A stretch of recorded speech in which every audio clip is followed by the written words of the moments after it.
Hi guys, welcome back to my channel.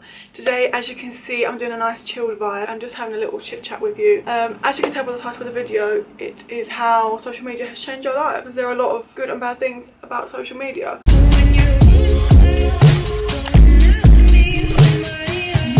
So life in 2021 is very different, and one of the main reasons for this is social media. I mean, if we just even look back a few years, like even 10 years ago, social media was there, but it wasn't as developed as what it is now. When we look back in time, social media either didn't exist or it isn't at the level that it's at now. It wasn't as developed. If we even look back to when I was a child in school, which was in like, I started secondary school in 2007, social media didn't really exist in those sort of times either, because I just remember I didn't have Instagram until like the end of my school years.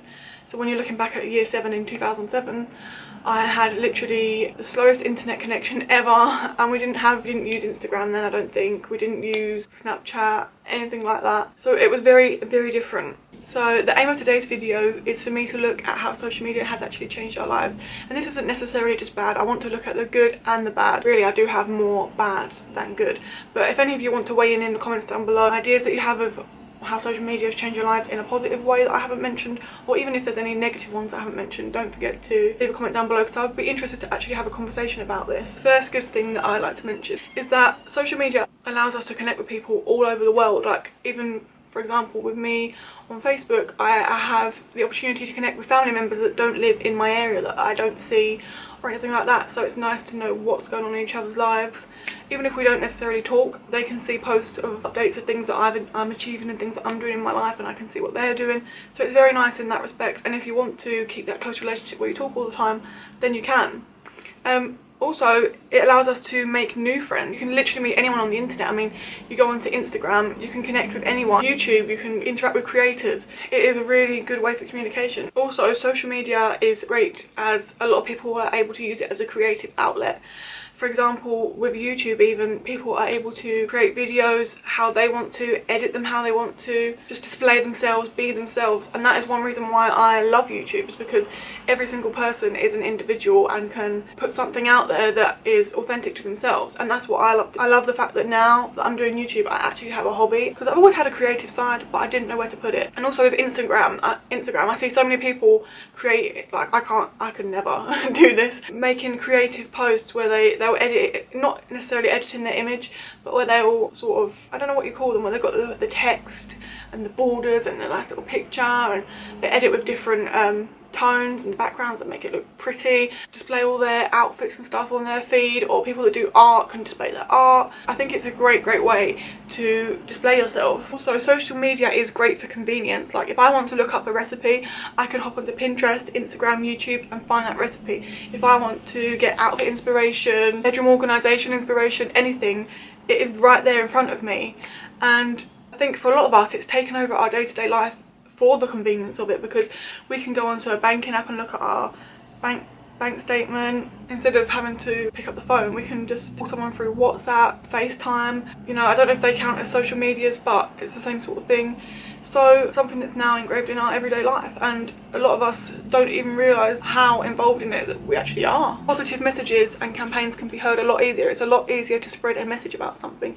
For example, Black Lives Matter, that movement was spread very quickly throughout the whole world. I mean, it's something that happened in America, and within, I don't know, the first few hours, it was in my country. I live in the United Kingdom, if you didn't realise. It was all over our social media platform. And then the most recent one in our country is the murder of Sarah Everard, who, if you don't know, I believe it's travelled all around the world because it's all over my social media. But the girl that got murdered on the way home, and now everyone's campaigning for just a safer world. Any campaign or any sort of thing that you want to spread the message for can be spread all over the internet, and it's so much easier for people to join in and back your message, kind of thing. It's a lot easier for our voices to be heard now that we have social media. Now we can move on to the bad parts of social media, which I do have quite a lot of. So the first negative thing I'm going to mention is FOMO, fear of missing out. This is huge for me. I hate missing out on things. So if someone has seen something online, or there's like a big thing happening, I have to go and see what's happening myself. And also, I hate missing out on like nights out and events, and partly it's for myself, because I enjoy doing things with my friends, I enjoy experiencing things, I like to be there. But also, I don't know if anyone else can relate to this, but you don't want to be that person that's like missing from the picture. So they, like for example, I was busy last year, Valentine's Day, and my best friends were like out together, and I kind of thought, damn, I want to be with them. And then they post pictures on Instagram, and I was like, oh my god, I want to be in the picture. People are going to think like we're not friends. But in reality, who bloody cares? Really. But at the time, it's like you feel like it's such an important thing. It doesn't really matter if you are there or not for the sake of Instagram, but I think some of us get too wrapped up in that. My next point is that I think it's led us to be quite self-absorbed and obsessed with our self-image. Like, I can't remember a time where I wasn't obsessed with the way I look and obsessed with comparing myself to other people. I mean, I say this all the time. Seeing people on social media, no matter what people say to you, like, don't look at that, don't listen to that, you just can't help it. Well, I can't anyway. I look at people and I think, wow, I want to have that body. And although I'm trying to convince myself that it's a positive thing to think that, really it isn't, because we can't attain a body like someone else, because all body shapes are different and are made to be different. So no matter how much you work out a certain part of your body or restrict your eating or whatever it is that you decide to do, you're never going to get there, because your body is different and built to be different. I think that is what creates a lot of self-esteem issues for other people, is looking and comparing. I mean, you think, well, I never had a problem when I was a kid necessarily with how I looked. I mean, I knew I was always the chubbier kid at school compared to other people, but until I started looking at social media and seeing these flat abs and flat bodies, I was like, oh my god. And then people's faces, like, they were just so airbrushed, and that's why I've always, like, I know I would always be upset about my skin anyway. I think, I mean, I don't know, because I haven't lived without being obsessed with social media, so I don't know, but I feel like looking at someone who has flawless skin, like post after post after post, it's hard, because you think in your head that's reality, and then it's actually not, because any person that you meet in real life doesn't have flawless skin. I mean, very rarely anyway. My main point of this was self-absorption. Like, we aim to be so perfect, and we're always like taking photos of ourselves, sometimes not living in the moment, because we're so focused on trying to look good for that image. But yeah, that whole self-absorption and comparison to other people is not healthy, because at the end of the day, you are you. And no matter what you tell yourself, that you're not comparing yourself to other people, seeing that every single day and scrolling up and down, looking at that without even thinking about it and thinking too deeply into it, really are going to be comparing yourself to other people. I mean, it's impossible not to, in my eyes. My next negative point is that you can get engagement, social engagement, without actually having to socialise in real life. You can get so wrapped up in online life that you may think, I don't need to go out, I don't need to socialise in real life. And it can be hard to socialise in real life after socialising over social media for a long time. I mean, for example, now it's coronavirus 2021. We've been in our houses for like a year basically. We haven't been able to socialise as normal with people. So for a lot of us, we've forgot how to socialise properly, and we've been doing it through social media. So when we go back to reality, a lot of us, and a lot of what I'm hearing, including from myself, is that we're a bit scared, because we forgot how to socialise with other people, be around other people, how to act around other people. We've got so used to being by ourselves that we don't know how to be around other people. And sometimes, I'm not saying that a lot of us are going to do this, but sometimes when you're scared of something, you run from it. And I feel like, although so many people are so excited to get out and do loads of things, I feel like there's going to be a few people that now are even not going to go out because they're afraid of it, or they're gonna, I don't know how to explain it, they're just not going to jump straight into it. They're going to be awkward and different and have anxiety, and yeah, it may be difficult for them to return to how they were before, and they may not end up returning to how they were before, because sometimes it's difficult. So I couldn't do this social media video without mentioning online trolling and bullying, because don't you just see it everywhere? Oh my god. It is everywhere you go. It makes me so angry, because I just think in real life a lot of people, if you saw this person face to face, you wouldn't be saying that, which is, you know, our little keyboard warrior. But my first point in this point, I mean it's like a 2-point point, is when you're at school. So for example, at school I had run into conflict before, because, well, it's something that actually it relates to social media in 2 ways, because something that I posted on Facebook ended up being an argument with someone. Again, if social media didn't exist, then I wouldn't have been having that argument in the first place. And secondly, because normally back in the day, people would leave their problems at school. You leave the problems at school, leave school, come back the next day, maybe it's resolved. But when I was at school, the problem just sort of continued on Facebook. So someone wrote something about me and then I had to say something back, and it just became this massive argument, and it escalated the situation further. And even people that I go to work with, they have children in the school now, and people will be like posting things on Instagram about their child, and it's just another way for a child to get bullied that wouldn't have existed before social media, which I think is horrible, especially because, I mean, hell, even adults bully people, so in the hands of children you can imagine how bad it is. But then we move on to our online trolling, which are, again, are probably a lot of children, but there are adults out there that actually do sit behind their keyboard, funnily enough. It's very sad to me, and just comment things about people. I mean, they may be feeling some sort of way about themselves, which is why they've got to comment on how someone else looks or how someone else acts.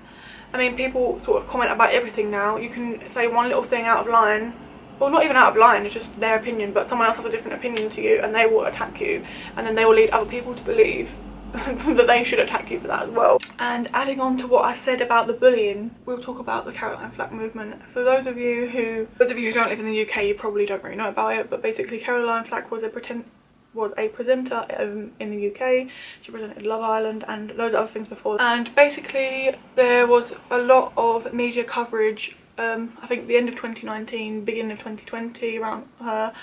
I'm not going to even state that it was something to do with a younger guy, or something to do with her hitting someone or something. I don't know exactly the ins and outs, because I didn't really read it because I try not to pay attention to that stuff. And the media really painted her out to be an evil person. They really bashed her and were horrible to her, and then a lot of people on social media were joining in. They were bullying and harassing her, like, yeah, terribly. And then she actually ended up committing suicide in February 2020, which was really awful. How nasty are people to have driven someone to end their life? I mean, there's actually a documentary coming out tonight, the day I film this. It's Wednesday, 17th of March. It's on Channel 4 for those of you in the UK, so you can probably watch it on Channel 4 catch up. But yeah, that's how far sometimes bullying has gone to drive someone to do that. It's something that I want to add on about flex culture, where people will take a photo every time they achieve something or do something. I'm not saying it's bad and you can't, but for example, if you're getting a new car, some people will just automatically buy, like, they will buy these new things just so they can post it and post it on social media and show everyone, oh, I got this, oh, I got this. And that is, again, why we're always comparing ourselves to other people, why we are constantly thinking that we're not good enough, because we think that we haven't achieved enough, and we see people that are younger than us or are our age and they have achieved so much that we haven't achieved. But at the end of the day, life is different for everyone. Everyone has a different path to walk on, and if we haven't achieved something that they have, maybe it's not meant for us. Maybe we're going to take a different path, maybe we're going to take a different route. We're going to achieve so many different things. My point that I'm going to end with is, what can we do about it? How can we change social media? How can we change it to be positive? I have some simple steps and solutions. My first solution is to stop using social media so religiously. So for example, you can take a break for a few days. You can change up the way you use social media. So for example, I used to wake up every single morning, look at my social media religiously, scroll through for ages, and I'd be in bed, if it was my day off, I'll be in bed for an hour to an hour and a half, which I think is ridiculous because I've wasted an hour and a half of my day doing that. And by the time I come off, I feel, most of the time, I'm not saying all the time, but most of the time, I feel pretty terrible. I feel like deflated, I feel bad about myself. I feel a lot of negative emotions basically. So I'm trying my hardest to just jump out of bed, do something productive, like I'm trying to exercise or go for a walk, do something, or make a list, plan out my day. I do really want to get into journaling, but I haven't done that, but that's another good idea that you can do. Just do something that doesn't involve scrolling on social media. Also, I did mention about having a social media cleanse, so maybe challenge yourself to go without it for a day, if that, or even a few hours if it's really difficult for you. It will make you feel so refreshed. You may not even realise it before, but it will make you feel so refreshed and different and look at life different. The next thing which I think we can do is just be kind to people. And that's the hashtag that was trending when Caroline Flack passed away.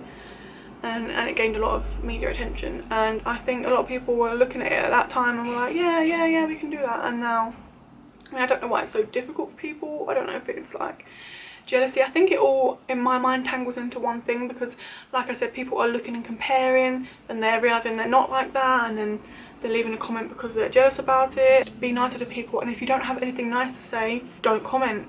And if you don't have anything nice to say, or you don't like what you're watching, if it makes you that annoyed that you have to leave a comment, just say, I don't need to watch this, I'm going to turn it off. For me, it couldn't be any simpler. My next point is a bit scary, okay? It's a bit scary because you have to actually work on yourself a little bit. I found that I'm not so, I mean, I am obsessed with it still because I'm a bit crazy, cray, but I'm not as obsessed with my self-image now that I am doing things myself. So I'm using like manifestation to try and get some things that I want, but manifest things that make me happy. I'm trying to think more positive, exercising, eating better, just doing a lot of things that make me feel positive. Once you've worked on yourself, you won't be so upset looking at other people and their happiness. If we're constantly tearing people down, how are we going to feel good about ourselves? How are we gonna, like, how is the future gonna look for us? How are we gonna teach our future children or family down the line? What kind of world do you want to live in? That's what you've got to picture. And if it's one where everyone's kind to each other and happy, which I think we should all be aiming for, then shouldn't we be putting that energy out ourselves? And I also just want to sum up and say, if you are on social media a lot, just remember that what you see isn't always real. People aren't always happy. People aren't always looking 100% perfect and flawless. Just be you, and as long as you are yourself, there's nothing else you can do or anyone can ask for. If someone doesn't like the way you look, it does not matter. Their opinion does not matter, and this is something I am trying to drill into myself so much. You can be yourself. Hopefully I've got my message across. So if there's anything that I missed or any kind of conversation you want to have, I will always reply to your comment. If you leave a nice comment down below, or if you follow my Instagram, I think it's Chels_Alicia. I post new videos every single Sunday. And don't forget to like and subscribe to me also, as well as leaving a comment. I really appreciate it, and I will see you in the next video next week. Bye.